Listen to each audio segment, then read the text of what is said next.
Dios te bendiga. En este tiempo ciertamente la batalla es fuerte, pero contamos con la palabra de Dios, la cual nos instruye y nos dice cómo debemos de vencer esa batalla y cómo es que debemos usar la armadura de Dios. Vamos a compartir la palabra de Dios primeramente leyendo en Efesios 6 del 11 al 13. Vestíos de toda la armadura de Dios para que podáis estar firme contra las acechanzas del diablo. Porque no tenemos lucha contra sangre y carne, sino contra principados, contra potestades, contra los gobernadores de las tinieblas de este siglo, contra huestes espirituales de maldad en las regiones celestes. Por tanto, tomad toda la armadura de Dios para que podáis resistir en el día malo y habiendo acabado todo, estad firme. La primera recomendación que nos da aquí la palabra de Dios es que nos pongamos toda la armadura de Dios. No dice que solamente nos pongamos las partes que queramos, sino que debemos de usarla completa para que entonces podamos resistir. Vamos a empezar primeramente con estas imágenes que tenemos en esta parte de aquí. Aquí vemos a un guerrero que tiene toda su armadura puesta y aquí vemos a alguien que no cuenta con armadura.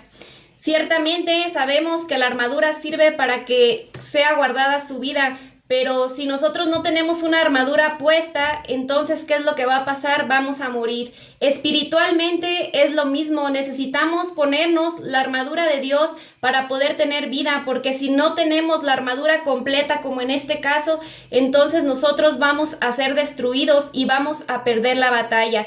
Vamos a comenzar con la coraza de justicia. La coraza de justicia es esta.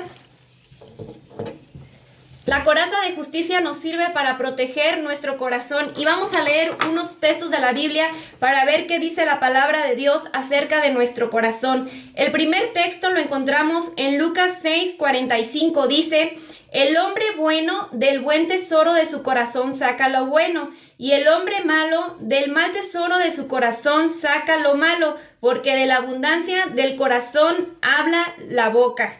Entonces aquí lo primero que tenemos que hacer es cuidar nuestro corazón. ¿De qué estamos llenando nuestro corazón? ¿De cosas buenas o de cosas malas? Porque si lo estamos llenando de rencor, ciertamente lo estamos llenando de cosas malas. Pero si lo llenamos día a día de la palabra de Dios, entonces nuestro corazón va a estar fuerte y va a estar preparado para la batalla y esa coraza va a estar puesta en nosotros. También vamos a leer Proverbios 4:26, dice: sobre toda cosa guardada, guarda tu corazón, porque de él mana la vida. De nuestro corazón depende nuestra vida, de lo que tengamos en él. Entonces esta es la coraza de justicia. Debemos de guardar nuestro corazón para que sea justo. El siguiente texto que les voy a compartir me agrada porque creo que resume lo que es la justicia con varias palabras. Lo encontramos en el Salmo 85:10.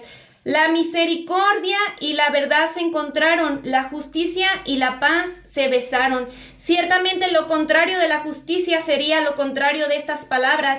La primera que leímos fue la misericordia. Cuando alguien no tiene misericordia, no tiene compasión de alguien, entonces es cuando empiezan a ser injustos.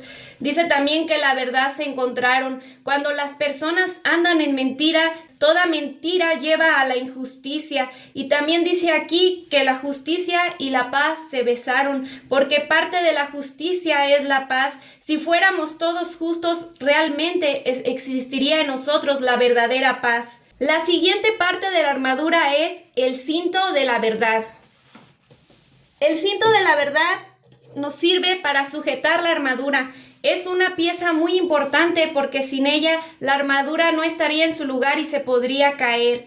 Vamos a ver quién es la verdad. Dice en Juan 14:6, Jesús le dijo: yo soy el camino, la verdad y la vida. Nadie viene al Padre sino por mí. Entonces el Señor Jesucristo es el primero que es la verdad. Debemos nosotros, así como un cinto rodea el cuerpo, a nosotros espiritualmente tenemos que estar rodeados por el Señor Jesucristo, quien es la verdad. Él debe de ser el que nos guíe en todo momento. Vamos a leer también en 1 de Timoteo 4:16, porque aquí habla acerca de la doctrina que predicamos. Dice, ten cuidado de ti mismo y de la doctrina, persiste en ello, pues haciendo esto te salvarás a ti mismo y a los que te oyeren. Esto también es parte de la verdad. Tenemos que tener cuidado lo que predicamos, que sea conforme a la palabra de Dios. ¿Para qué? Para no predicar falsas doctrinas. Es una parte que también nosotros debemos de cuidar, ese cinto de la verdad, siempre hablar con temor de la verdad de Cristo. También encontramos en Apocalipsis 21:8 que habla acerca de la mentira. Dice, pero los cobardes e incrédulos, los abominables, los homicidas, los fornicarios, los hechiceros, los idólatras y todos los mentirosos tendrán su parte en el lago que arde con fuego y azufre. Entonces dice que los mentirosos tendrán su parte en el lago que arde con fuego y azufre. Eso es lo que les espera a los mentirosos, pero nosotros los que tenemos el cinto de la verdad no podemos andar ya en las mentiras, porque entonces espiritualmente vamos a morir y nosotros queremos tener vida eterna, porque el Señor Jesucristo, que es la verdad, Él es lo que nos ha ofrecido, la vida eterna. La siguiente parte que vamos a ver es el calzado del Evangelio de la paz. Por eso en un principio leímos que dice que debemos de ponernos toda la armadura de Dios, y hay veces que se nos olvida ponernos la completa y solo queremos poner las partes que nos convienen, pero esto también es importante. Dice Marcos 16:15, y les dijo, id por todo el mundo y predicad el Evangelio a toda criatura. Romanos 10:15, ¿y cómo predicarán si no fueran enviados? Como está escrito, cuán hermosos son los pies de los que anuncian la paz, de los que anuncian buenas nuevas. Ese es nuestro deber, ir y predicar el Evangelio todos los días a todas las personas, llevar las nuevas de salvación. Debemos de anunciar que Jesucristo murió en la cruz del Calvario, que Jesucristo quiere darles una vida nueva, pero hay veces que se nos olvida salir a predicar el Evangelio de verdad. Otra parte es el escudo de la fe. Esto lo encontramos en Hebreos 11:1. Es pues la fe, la certeza de lo que se espera, la convicción de lo que no se ve.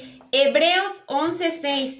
Pero sin fe es imposible agradar a Dios, porque es necesario que el que se acerca a Dios crea que le hay y que es galardonador de los que le buscan.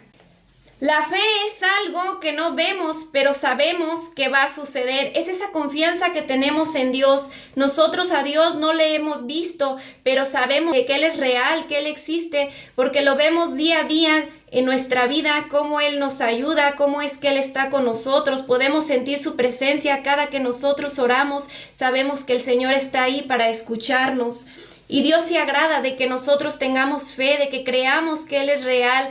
Y ese es el escudo que tenemos que tener siempre listo para cuando lleguen las dudas. Nosotros no debemos de hacer caso a esas dudas, sino que debemos de poner ese escudo de la fe y creer que el Señor Jesucristo es real, que Él un día vino y que murió en la cruz del Calvario para perdonar nuestros pecados. Y también tenemos nuestra mirada, nuestra fe en Él, sabiendo que un día va a regresar en las nubes y que vamos a ir con Él. La siguiente parte es el yelmo de la salvación. Dice Efesios 2:8, porque por gracia sois salvos por medio de la fe, esto no de vosotros, pues es don de Dios.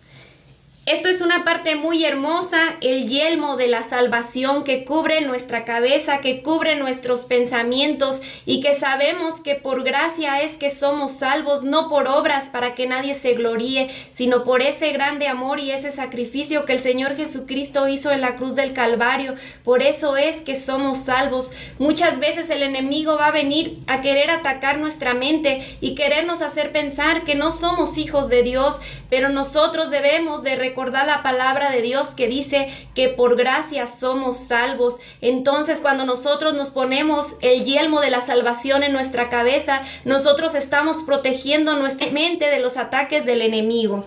La otra parte de la armadura es la espada del Espíritu, que es la palabra de Dios. Por último tenemos la espada del Espíritu, que es la palabra de Dios, y considero yo que es una de las partes más importantes. Y tenemos un ejemplo cuando el Señor Jesucristo se defendía con la palabra de Dios y lo vamos a leer porque nosotros de la misma manera debemos de usar la espada que es la palabra de Dios. Cuando el enemigo quiera atacar nuestra mente, nosotros siempre le debemos decir, escrito está. Y voy a compartir con ustedes en Mateo 4, del 3 al 11. Dice: y vino a él el tentador y le dijo: si eres hijo de Dios, di que estas piedras se conviertan en pan. Él respondió y dijo: escrito está, no solo de pan vivirá el hombre, sino de toda palabra que sale de la boca de Dios. Entonces el diablo le llevó a la santa ciudad y le puso sobre el pináculo del templo y le dijo: si eres hijo de Dios, échate abajo, porque escrito está: a sus ángeles mandará acerca de ti y en sus manos te sostendrán para que no tropieces con tu pie en piedra. Jesús le dijo: escrito está también, no tentarás al Señor tu Dios. Otra vez le llevó el diablo a un monte muy alto y le mostró todos los reinos del mundo y la gloria de ellos, y le dijo: todo esto te daré si postrado me adorares. Entonces Jesús le dijo: vete, Satanás, porque escrito está: al Señor tu Dios adorarás y a él solo servirás. El diablo entonces le dejó y he aquí vinieron ángeles y le servían. Cuando nosotros a Satanás le recordamos la palabra de Dios, él se va. Por eso es la espada del Espíritu, porque con esa vencemos al enemigo. Entonces, un ejemplo, cuando Satanás venga y te quiera estar diciendo que tú estés siempre triste, entonces tú ¿qué le vas a decir? Escrito está, estad siempre gozosos. Y si tú estás enojado, ¿qué le vas a decir? Escrito está, no se ponga el sol sobre vuestro enojo. Y sucesivamente las circunstancias que vayas pasando en tu vida, todo debes tú contestarlo con la palabra de Dios. Nunca lo olvides, siempre decir escrito está. Y nunca olvides que dice la palabra de Dios que hay que ponernos toda la armadura, no solamente una parte, porque entonces el enemigo nos va a vencer. Pero si tenemos toda la armadura completa de Dios, nosotros vamos a vencer en el nombre de Jesús. Y también está otro texto más aquí en Efesios 6:18 que dice: orando en todo tiempo con toda oración y súplica en el Espíritu, y velando en ello con toda perseverancia y súplica por todos los santos. Entonces todo esto debe de ir acompañado de oración, y nuestro Dios Todopoderoso nos va a dar la victoria porque Él está con nosotros, porque nosotros no peleamos con espadas, sino que peleamos con el Santo Espíritu de nuestro Dios. Dios te bendiga.